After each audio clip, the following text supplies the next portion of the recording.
জিম্বাবুয়ের সাবেক অলরাউন্ডার গাই উইটাল প্রায় মৃত্যুর মুখ থেকে ফিরেছেন। চিতাবাঘের মরণঘাতী আক্রমণের শিকার হয়েছিলেন তিনি, যার কারণে হারারেতে জরুরি সার্জারি করতে হয় হুইটালকে। রোডেশিয়ানদের হয়ে সব মিলিয়ে ১৯৩টি আন্তর্জাতিক ম্যাচ খেলা সাবেক এই ক্রিকেটারের বর্তমান অবস্থা স্থিতিশীল জানিয়েছেন। কেবল উইটালই নন, চিতাবাঘের আক্রমণে শিকার হয়েছিলেন তার বিশ্বস্ত কুকুর চিকারাও। মূলত ৫১ বছর বয়সী সাবেক ক্রিকেটারকে বাঁচাতে গিয়ে চিকারাও আহত হয়েছে। চলতি সপ্তাহের শুরুতে এই ঘটনা ঘটে, যা নিয়ে এক ফেসবুক পোস্টে বিস্তারিত জানিয়েছেন উইটালের স্ত্রী হান্নানা স্টুক উইটাল। এর আগে আরও একবার ভয়ঙ্কর অভিজ্ঞতার মুখোমুখি হয়েছিলেন সাবেক এই ক্রিকেটার। ২০১৩ সালে একবার ঘুম থেকে উঠে তিনি নিজের বিছানার নিচে ৮ ফুট লম্বা ও ১৬৫ কেজি ওজনের একটি কুমির দেখতে পান। হান্নানা স্টক উইটালের আহত হওয়ার পর ঘটনাস্থল এবং সার্জারির পরবর্তী ২টি ছবি পোস্ট করেছেন, যেখানে হাত, পা ও মাথায় ব্যান্ডেজ দেখা যায় উইটালের। চিতাবাঘের আক্রমণে তার অনেক রক্তক্ষরণ হয়েছে বলে জানা গেছে।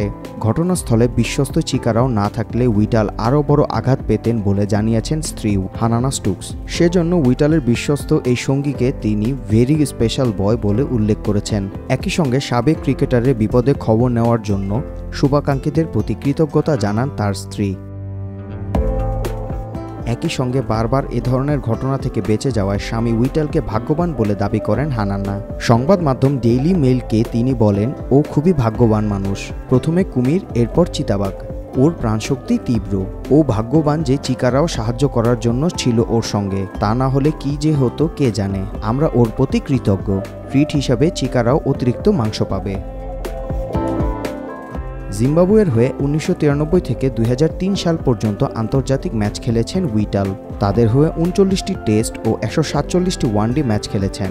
সব মিলিয়ে ৪,৯১২ রান এবং ১৩৯টি উইকেট শিকার করেন তিনি। বর্তমানে জিম্বাবুয়ের দক্ষিণ পূর্ব এশিয়া হুমানিতে সাফারি ব্যবসা করেন হুইটাল। সেখানেই তিনি আক্রমণের শিকার হলেন। মুশফিকা আসাদ, মাই টিভি অনলাইন।